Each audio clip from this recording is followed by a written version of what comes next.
I have learned a lot of models to understand people. At first, I learned the Myers-Briggs type of indicator, or MBTI. I was very good at determining whether a person was introvert or extrovert in the way they recharged, whether they were intuitive or sensing in the way they perceived the world, whether they were feeling or thinking in the way they treated relationships, and whether they were judging or perceiving in the way they lived their daily lives. Then I learned about physiognomy, or how to read faces, and morphology, how to read the bodies. It's very complicated for novices, but over 5 years, I mastered the art of identifying the temperament, the personality, even the possible aspirations and values of people based on their facial structures and body shapes. All the while, since 25 years, I've tried to understand people based on the four brain quadrants that we have just learned. Being highly evolved in the wisdom quadrant, as I've been telling you, I always try to find the relationship between the various models like MBTI, physiognomy, and morphology with the pure source, which cannot be denied in any ways, that is the four brain types. However, the division of the four brain types were mostly related with learning and not so much with observable personality. So it would take me another 20 years before I could start counseling college students on a one to one basis. Now, this was the opportunity for me to get into the learning process of people. So, with the thousands of counseling sessions that I've been mentioning to you so many times earlier on, I had now finally the data needed to prove and disprove my theory about the four brain quadrants. The good news is some of the theories failed while others succeeded, and I improved on those theories that I failed in. And finally, I came up with this four components of education and combined it with the four brain anatomy. And now I become so familiar with it that in my counsel session, I can immediately say whether a student is dominated by the skill quadrant or the knowledge quadrant or the information quadrant or the wisdom quadrant. I can even say which part of the skill quadrant they are weak in, and consequently they are thus weak in studies. I can determine what aspect of the knowledge quadrant they have missed, consequently losing interest in their studies. I can tell right away what information about the relationship between the subject of hatred and their daily lives is needed to be told in order to kickstart in them the interest to study. And spontaneity being my biggest forte, I can just tell which words of wisdom will best compare what they want to study with something unexpected, and find some practical usage for their subject of hatred. I just have become so good and masterful at the four brain learning approach. I should be, shouldn't I, since I have created this model? But the reason I'm sharing to you this is that after reading this book, and especially this chapter, you too can master the four brain learning approach. Here I talked about the core knowledge of this model. The other chapters were a build up to this model, and there are the remaining chapters, which are the application of this model. It took me 25 years to get here, but through this book, it can take you less than 5 years to master it and to be proficient enough to use it in your teachings, and if you're a student in your studies, it will take you at most 1 year. I make this claim because this book carries so much material that any serious person, enterprising coach the students in studies as a football coach would, as a basketball coach would, as a swimming coach would find it a treasure. That is this book. Now, let me touch upon the last idea about this four brain quadrant approach. It's related to the diagram that you are seeing. As the title of the section suggests, nobody is a fool.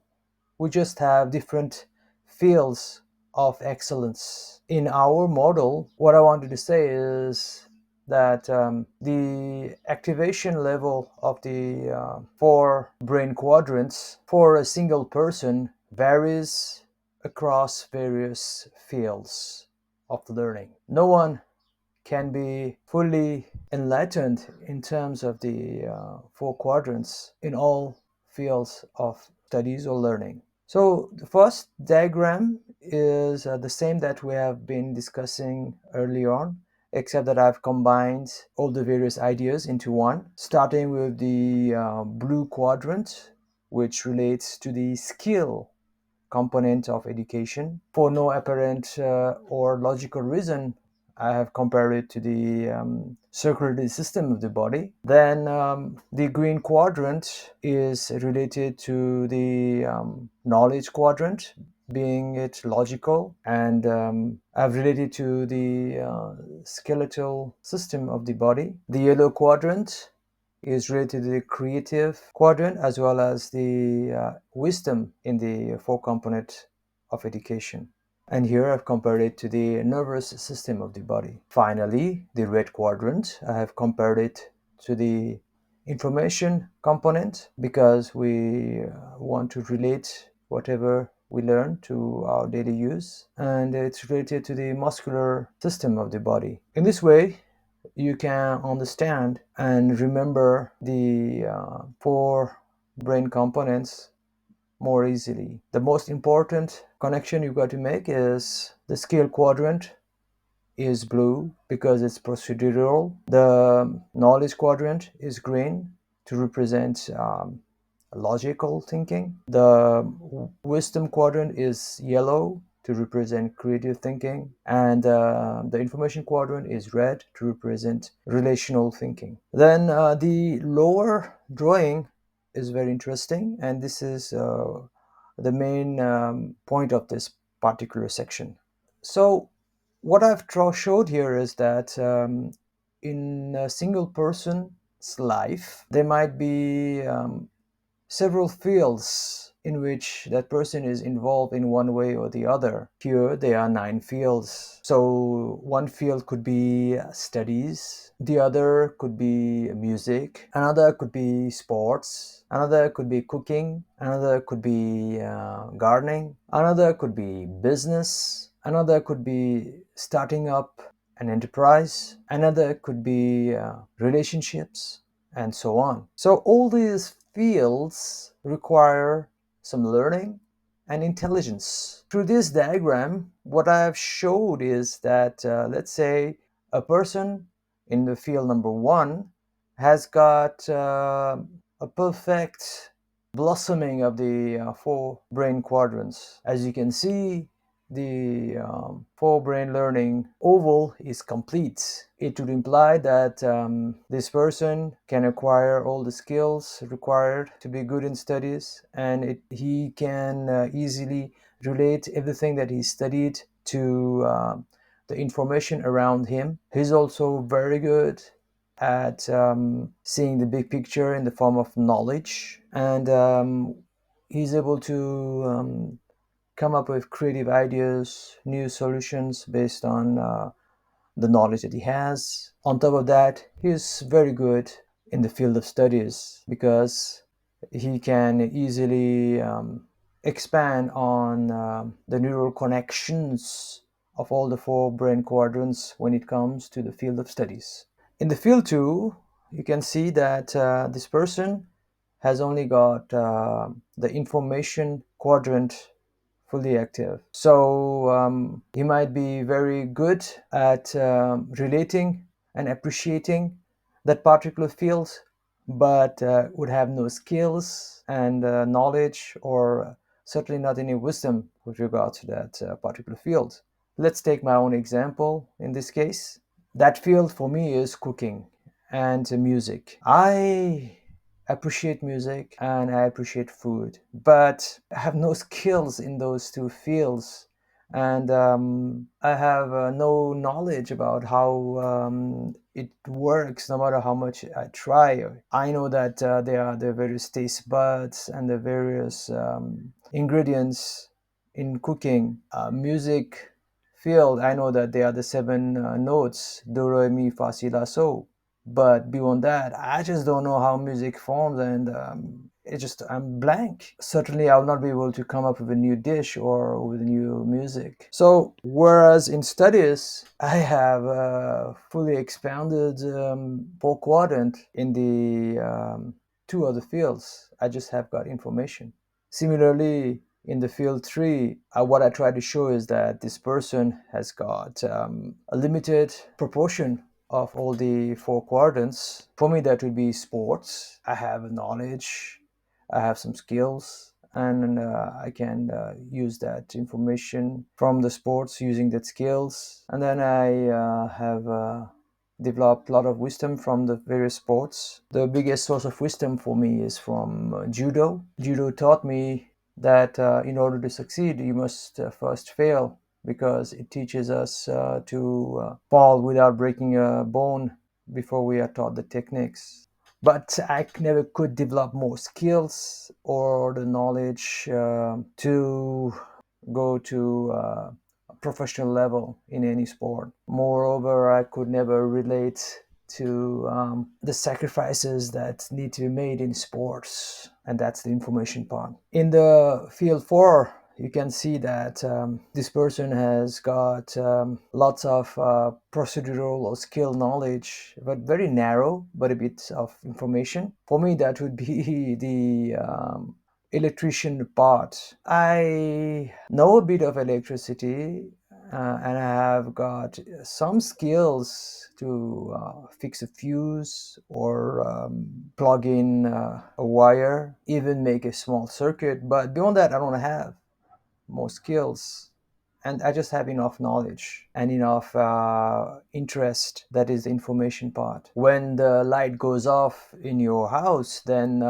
you know that the skills are needed. So that's only information that I relate to in terms of electrical fields. The field 5, you can see, has got the full expounded green quadrant of knowledge and the yellow quadrant of wisdom.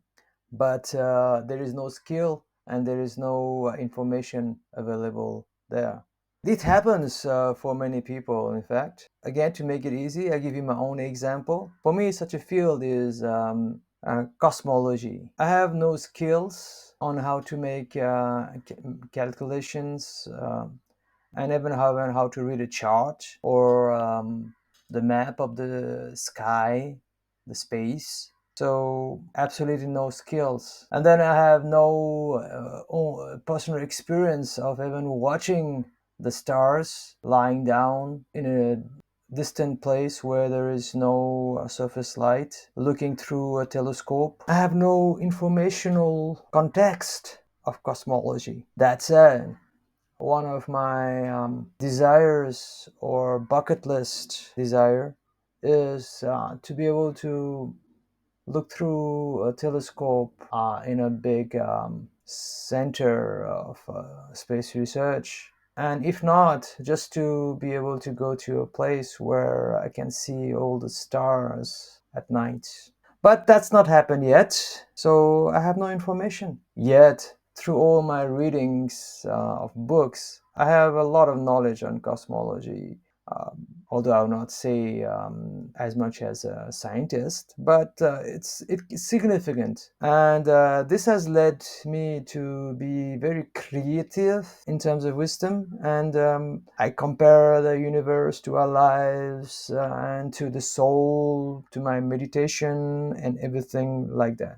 The field six, you can see, is a situation where a person has got the skills, that is the blue quadrant, and the information, that is the red quadrant, but not the knowledge and the wisdom part. For me, this field will be bodybuilding. I have lots of skills in bodybuilding, and I can experience its importance on a daily life, but I not interested in doing research and studies on this subject of bodybuilding, and there is no way I'm going to come up with new knowledge of bodybuilding. That said, I enjoy the process of bodybuilding. The other field, 8, now has the vertical mix, that is the knowledge quadrant and the skill quadrant. But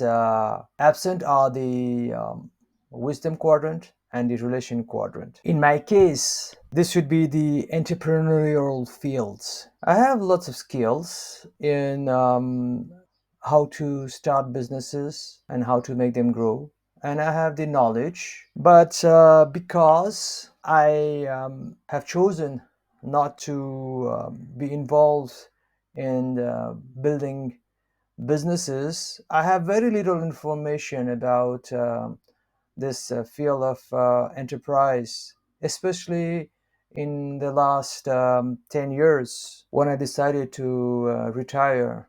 I'll talk more about that in some of the books you ever read them. For now, I just want to say that I stopped being active in the business field around a decade ago, and focused mainly on the counseling and motivating on a self-employment basis. So because I lacked the input from the market and the group of people who are actually doing the businesses, starting companies, running them and growing them, shutting them, reinventing them, even the skill set that I had hasn't grown, and neither has the knowledge in that particular field.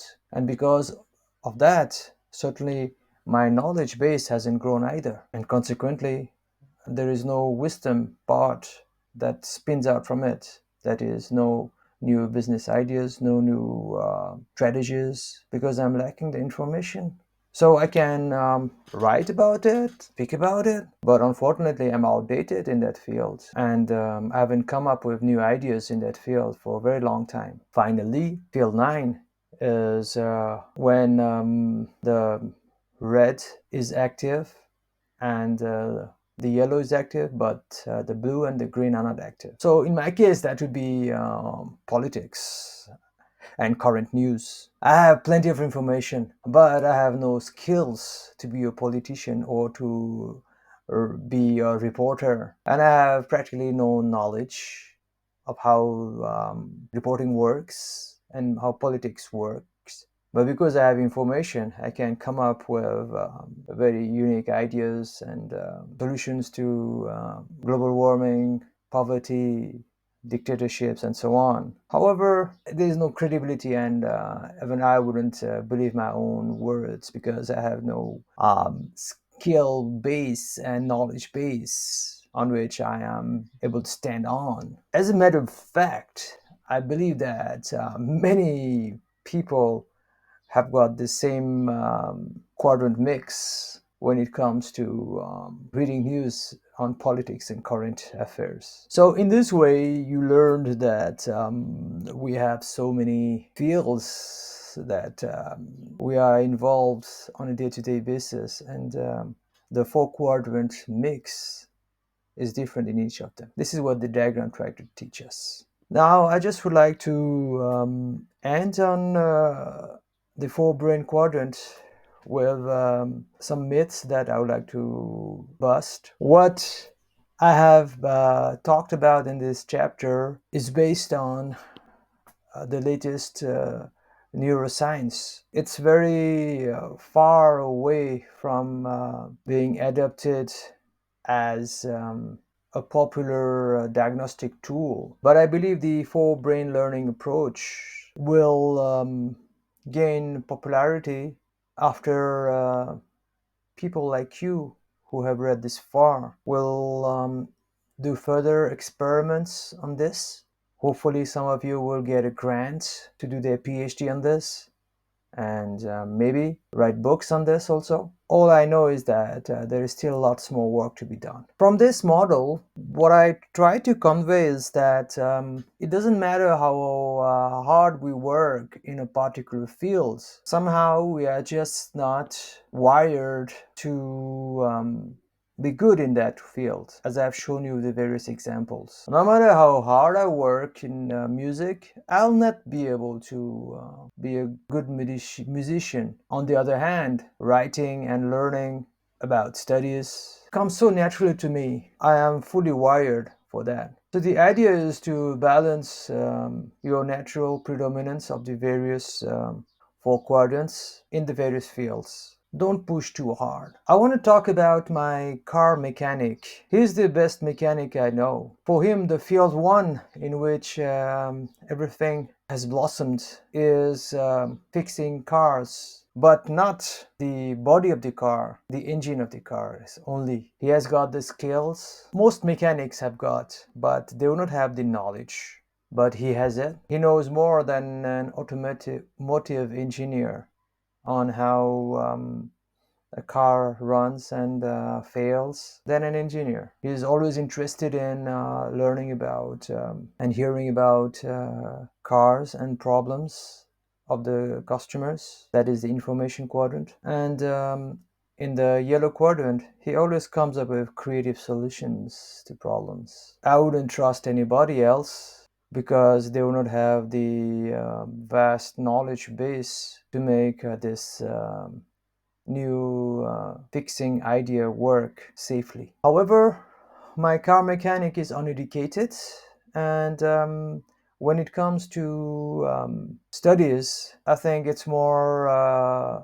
the field 4 type of four brain quadrant mix. He knows how to read and write and make arithmetic calculations, but more than that, nothing goes in his brain. And that's fine. He's earned a lot of money and respect in society, so much that I even write about him in this book. What more you want? So just accept the reality, and you'll be much better off in terms of money, recognition, and satisfaction. That said, it doesn't mean that you cannot change. Whenever I give counseling to students, I identify the weak brain quadrant and I give them what it is needed, either be it knowledge or information or skills or wisdom that will activate and jumpstart that particular quadrant. For example, today I had a counseling session with a student who was good in everything, but apparently he failed in accounts subject. So I thought he did not have the information, but apparently he had plenty of information. That is, he even was an accountant somewhere. So I asked him how he failed, but he had no idea. And I knew the problem was that he did not have the knowledge of what was accounts all about, what led to what's the benefit, the functions, and so on. So I explained to him the big picture of accounts, the entry of the data, the various procedures that creates the three financial statements, namely profit and loss, balance sheet, and cash flow statements, and how to read them and how they help know the health of an organization or even a person. And now he knew the knowledge behind what he was studying, so he became more motivated to acquire the skills that the subject at his grade was supposed to give him.